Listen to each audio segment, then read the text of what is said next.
ইন্না আনজালনা ইলাইকাল কিতাবা বিল হক লিতাহকুমা বাইনান নাসি বিমা আরাকাল্লাহ। জোরে বলুন আল্লাহু আকবার।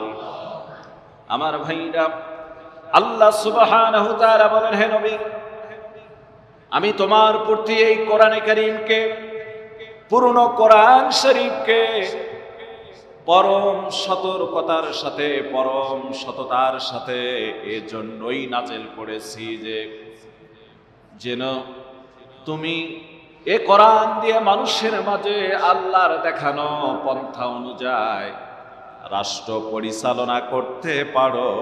জোরে বলা যাবে কি সুবহানাল্লাহ।